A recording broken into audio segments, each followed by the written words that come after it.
Onta is a picturesque pottery village in the mountains of north-central tiered after traditional Japanese farmhouses, walls of weathered wood and stucco, an organic quality that makes them seem like a natural cape. In contrast to some areas in bustling modern Japan, life here is uniquely unhurried. The village was cut off from the rest of the world until 10 years ago, when a road was built, linking it with other towns in the valley. Now, with daily bus service, the children are able to attend a large modern school near the town of Hita, 12 miles away.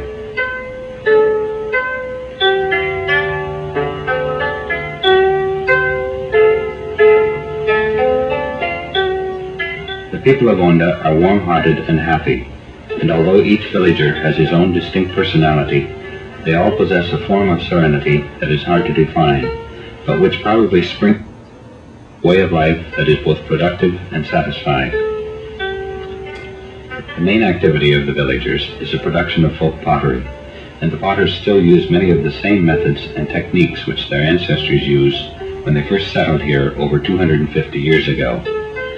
All of the inhabitants do some farming and grow their own vegetables, rice, and tea, but buy fresh fish and some of their meat from a peddler who, as part of his regular rounds, comes up to the village 2 or 3 times a week. Many of the women's chores involve carrying, and they always seem to have a sack or a basket full of something wherever they go. But they are, with cooking, gardening, and helping their husbands in the pottery, they never seem to rush and usually have time to stop and talk whenever they meet on the village street.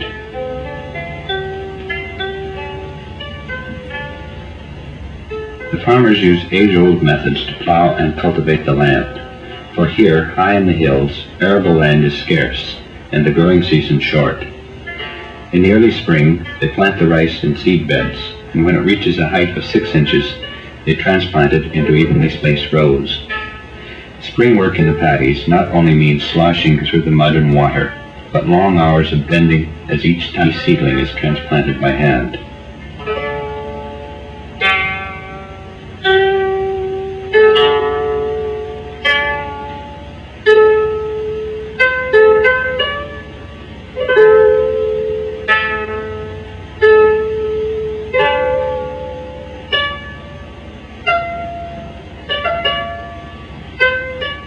They flood the paddies with water diverted from a river that flows through the village.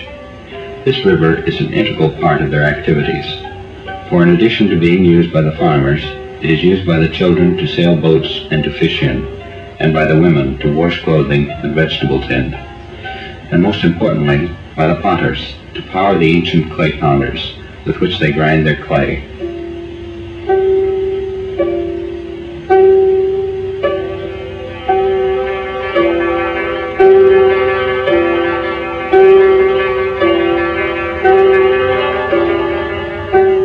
The clay pounder, or kara-usu as they call it, consists of a log with a carved out indentation at one end and a large peg attached at right angles to the other end. The hollowed out end is placed under a stream of water, and as it fills, lowers, and empties, it makes a constant seesaw motion that causes the appendage then to thump down onto the clay in the pit and pulverize it. The thump-thump of the kara-usu on clay, echoing through the village, sounds like an enormous heartbeat, which in a way it is, for in the production of their pottery, the kara-usu and the clay are the core of the whole process.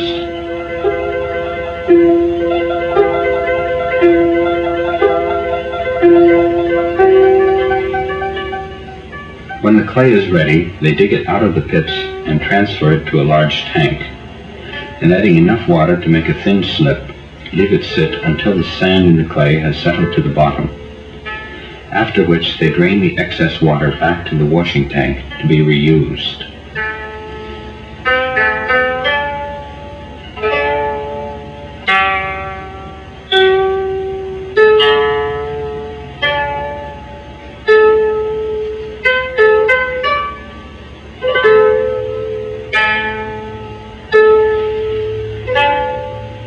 After the clay has settled to the bottom of the second tank, they ladle it into a third tank with a porous bottom of straw matting, and leave it to drain and dry to a semi-plastic state. After this, they set the clay out in these clay pots to dry to a throwing consistency.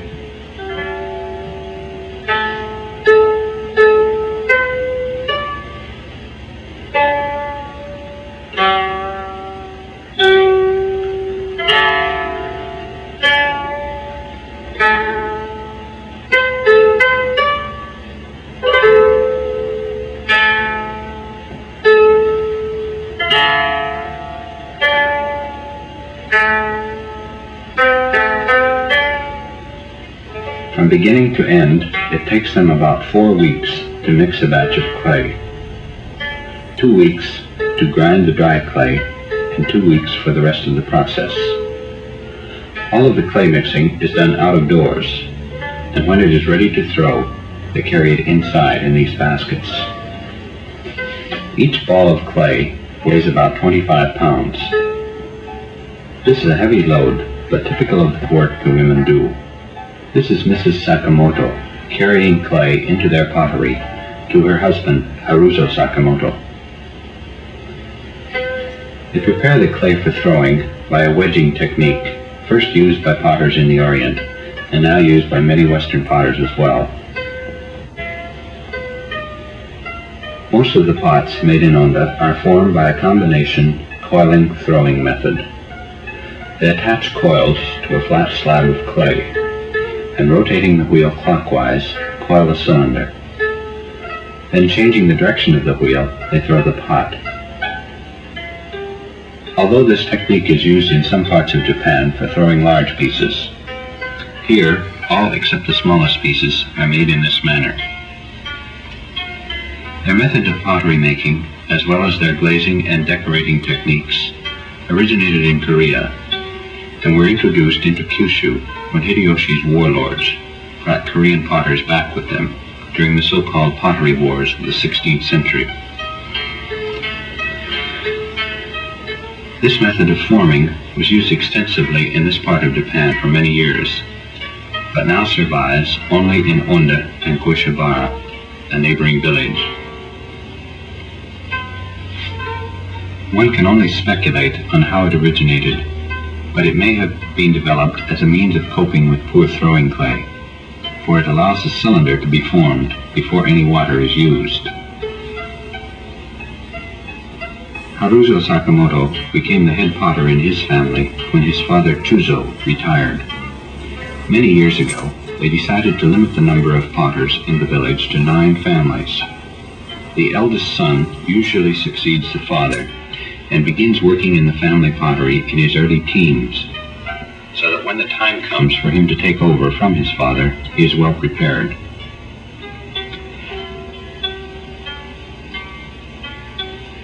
Originally, the Onta potters supplied the farmers and local townspeople with pottery for their daily needs, such as serving bowls, pickling jars, water jugs, sake brewing vessels.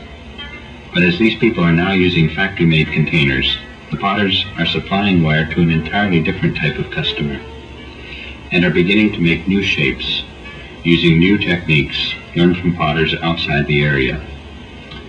Here, Mr. Yanase is making small jars for the gift shop market by throwing off the hump, a technique they have only recently begun to use. The wheel used at Onta is a typical Japanese wheel, consisting of a heavy throwing head attached to a wooden kick wheel. These wheels turn on a pointed hardwood peg embedded in the earthen floor. When the Onta potters throw off the hump, as Mr. Yanase is doing, they motorize their kick wheel by attaching a belt from an electric motor to it. The motorized wheel is a modern innovation and is used only when throwing off the hump.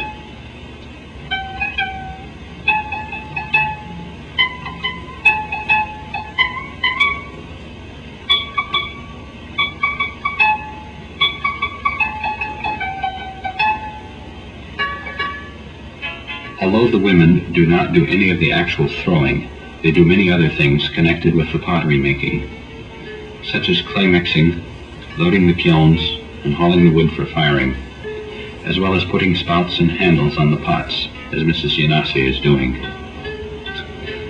Mrs. Yanase is wearing monpei, the traditional wearing apparel of people in rural Japan. In the early days, the monpei were hand-woven, but are now mass-produced with the traditional patterns printed on. The monpei are sturdy and roomy and very suitable for the type of work the women do. The villagers work together to promote the sale of their pottery, to fire the large community kiln, and to dig the clay. But each potter has his own workshop, where he and his family work independently of the other potters. This is Yuki Kobukuro, preparing to throw a large bowl. Mr. Kobukuro is the brother of Haruzo Sakamoto, and second son of Chuzo Sakamoto.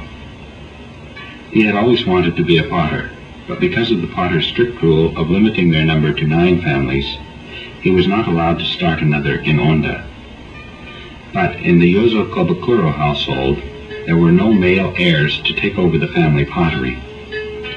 Thus, when Yuki Kobukuro, formerly Yuki Sakamoto, married Yozo Kobukuro's daughter, he took her name, and in turn took over as head of the pottery when his father-in-law retired.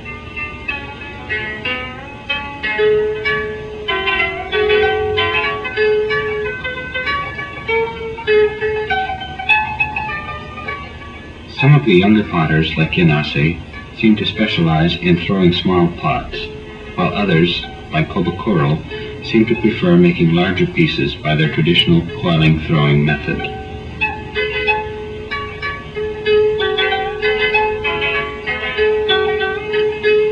Traditional pottery was still being used by the local inhabitants of the area when Sakamoto and Kobukuro first learned how to make it. Thus the vitality of the tradition, lacking in much folk art today, is still very evident in their work. However, as the present generation of potters makes the transition from making pottery to fill the needs of the local people to the making of pots for the Tokyo-Kyoto gift market, it's conceivable that the vitality of their work could diminish as they adopt new forms which have not been refined by generations of tradition.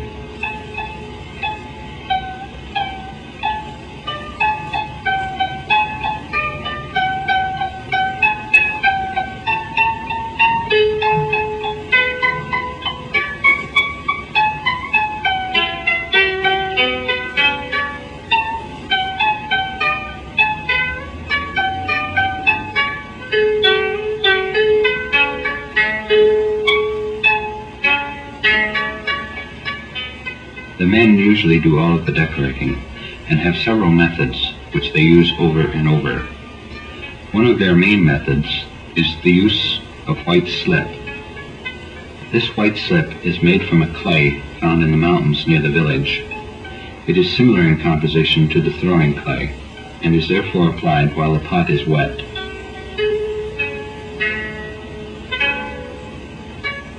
One typical pattern is obtained by using a wide brush to daub on thick and thin areas of slip in a repeat motif. This type of decoration is often combined with combing or incising.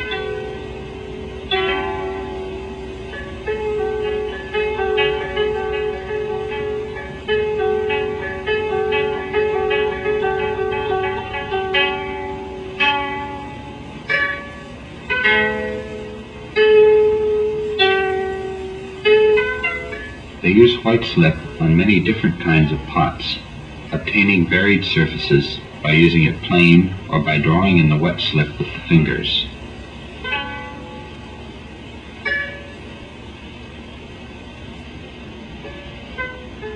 Although many of the Onda pots are left untrimmed, others have to have the excess clay trimmed away, and this is done with an L-shaped carving tool when they are firm enough to handle.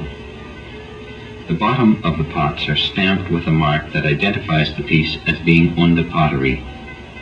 Although each stamp has only Onda marked on it, the potters can be identified by the individual design of their stamp.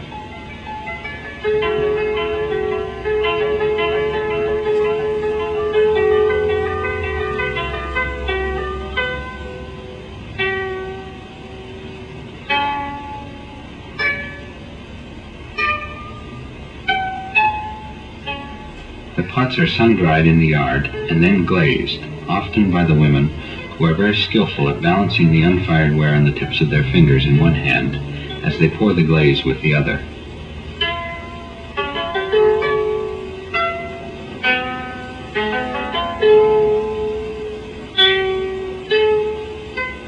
Onta is one of the few places in Japan where the pitcher is a traditional form.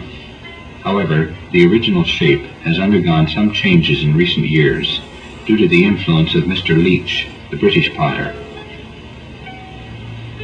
Onta glazes are made from 5 materials: wood ash from the kilns, rice straw ash from the paddies, a feldspathic rock and an iron-bearing rock from the mountains, and copper oxide, which is obtained by burning old copper pots in the back of the kiln. They use these materials in various combinations to form 7 glazes: a transparent glaze, 2 green glazes, 2 brown glazes, a yellow glaze, and a black glaze. In addition to slip decorating, another method of decorating often used is glaze over glaze. This is done by trailing one glaze over another with a syringe or narrow-spouted bottle.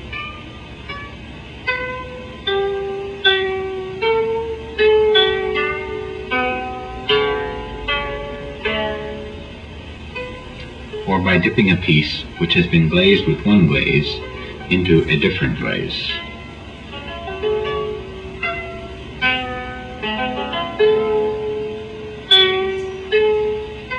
Or by splashing or pouring one glaze over another.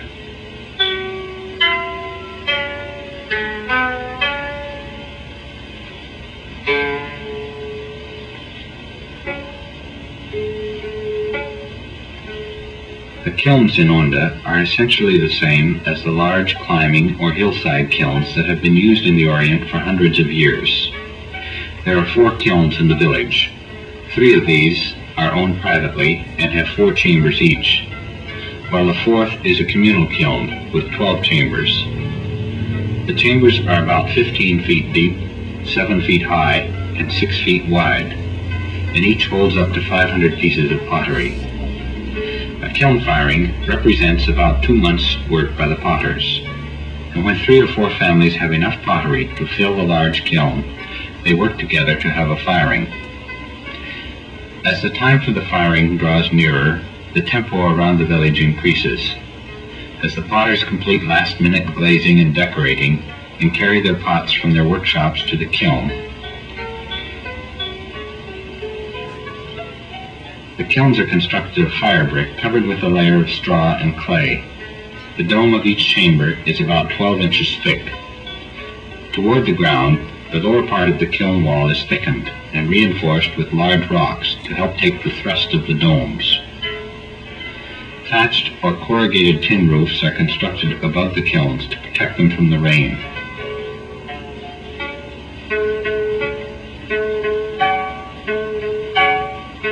Until 3 years ago, they stacked their kilns without the use of shelves, and although their traditional ware was fairly large, they developed some ingenious methods of stacking. The plates and bowls are stacked one inside the other, with the foot of the one above resting on an unglazed ring, left inside each piece to prevent sticking. This method of stacking allows them to fire large stacks of plates on one shelf. They leave the inside of many of their large pots unglazed, so that they can use this space to stack smaller pots in. After each chamber has been filled with pots, the doors are bricked up. A port about 8 inches by 10 inches is left in the center of each door. They throw the wood into the chamber through this port as the kiln is being fired. The port is also used as a peephole, so that a trained eye can be kept on the pots to determine when the glazes have matured. The ashes from the previous firing are swept from the main firebox and carefully saved to be used in their glazes. Wood ash has been one of the staple glaze materials of the Orient for the past 2,000 years.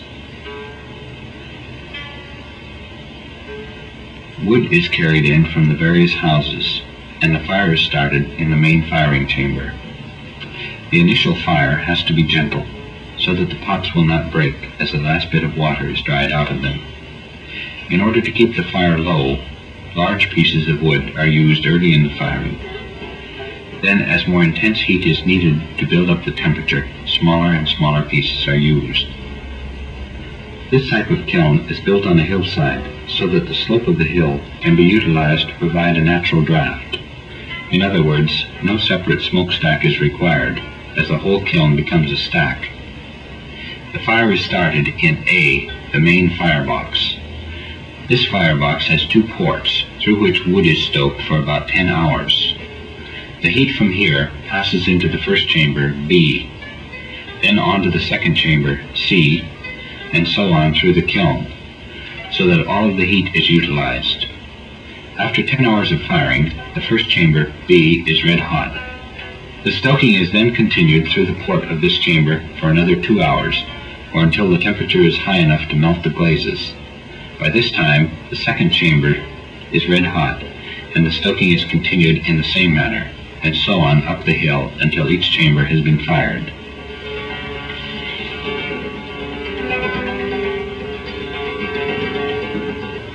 The firing of the kiln is to the potter as the harvesting of the crop is to the farmer. The success or failure of all the potter's efforts for the past 2 months depends on the firing. If he fires too fast, the pots will break. If he fires too long, the glazes will run. And if the weather is bad, his fire may be too smoky or too slow. And so, no matter how experienced a potter may be, the 18 or 20 hours spent in firing are tense ones for him.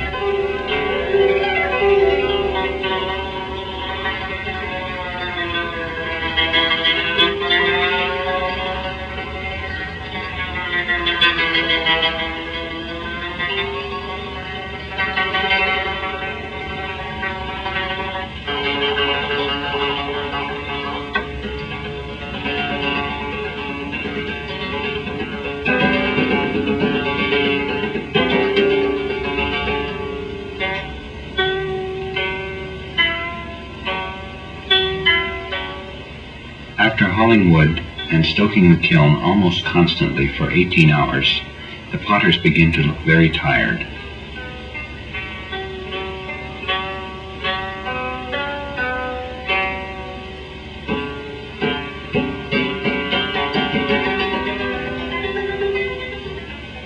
In the final stages of firing each chamber, they use these thin slabs of wood which burst into flame as soon as they come in contact with the fire and release their energy quickly, rapidly building up the temperature. They allow the kiln to cool for 3 days, during which time they clean up their workshop and do odd jobs around the pottery. On the day the kiln is open, there is a lot of activity in the village, as the potters unload their pots and prepare to pack them for shipping, to fill various orders, and set up a display of pots for the kiln visitors.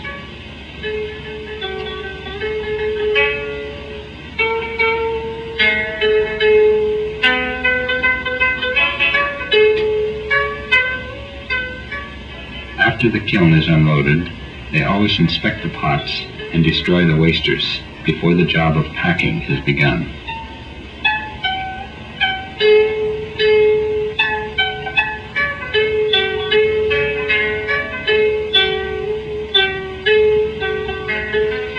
They wrap the small pots individually in rice straw and then pack them in straw bags to be shipped.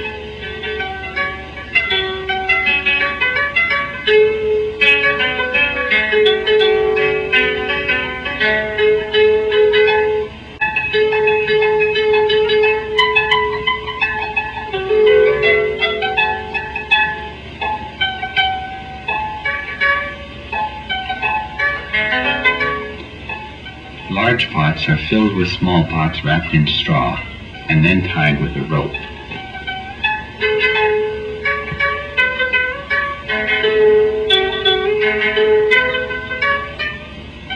With loading, firing, and unloading the kiln and packing the pots, this has been a busy week. When a kiln is opened here at Onta, Dealers and collectors come from quite a distance to buy pots. Other pots are sold in nearby tourist towns, and many are sent to large department stores and gift shops. Due to the efforts of the late Mr. Yanagi and the Mingei Society, folk art has been popularized both in Japan and abroad. Their interest has stimulated the market so that many potters are able to make a living with their craft, even though the country has become almost completely industrialized. It is not uncommon to see large group exhibitions of folk art in leading department stores throughout Japan.